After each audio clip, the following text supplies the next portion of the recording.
Well, I'm heading south. That's Little Cockroach Bay to the east.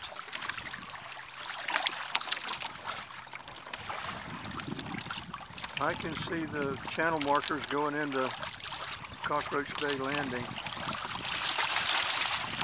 And I can see the Skyway probably not showing up on this video. And then we got St. Pete to the west. The wind has died down. I'm bollocksing along here at 3.6.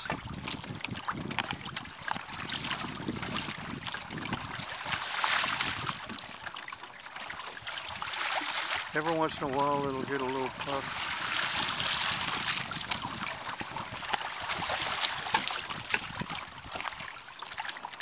Check out the